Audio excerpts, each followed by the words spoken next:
Աննա Հակոբյանը կարծում է, որ վիրավորանքը ժողովրդավարության մի մաս է, համաձայն եք նրա հետ։ Իհարկե ոչ, որովհետև վիրավորանքը դա բնույթ է ինչ-որ առօրյայի,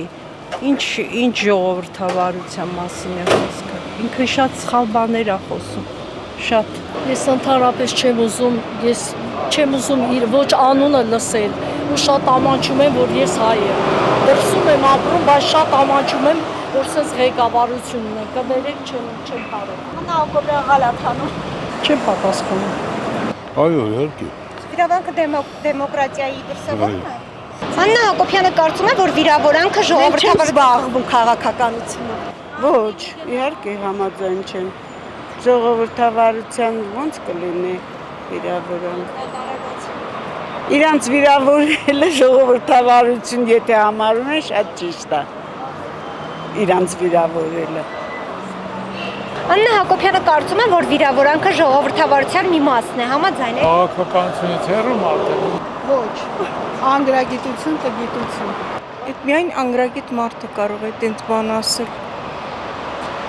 Կրթվել է հարկավոր, ընդամենը, մանկուց, Կրթվել է նորաձևի շարժումը։ ոչ, դա ամենավատ տեսականին է, ես միայն կրթությունն եմ ընդունում, կիրթ մարդ։ Չեմ ճանաչում։ Գործ չունեմ ես։ Վիրավորանքը ընդհանրապես բադ բան է, չի կարելի։ Աննա Հակոբյանը կարծում է, որ վիրավորանքը ժողովրդավարության մի մաս է, Աղեջ պատասխանել։ Եթե շատ են հոգին հանում մարդու,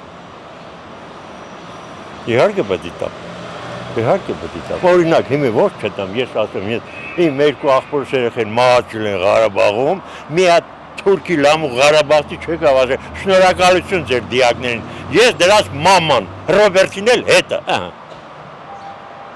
ընկեր Աննա ջան Հակոբյան, շատ էլ լավ է շանում։ Ոչ, իհարկե ոչ, ոնց կարող է վիրավորանք ժողովրդավարության մաս լինել։ Հարգանքով խոսելը ավելի շատ ժողովրդավարական է, քան վիրավորել։ Ես խոշի բանից հետ չեմ հասկանում այդ գործերից։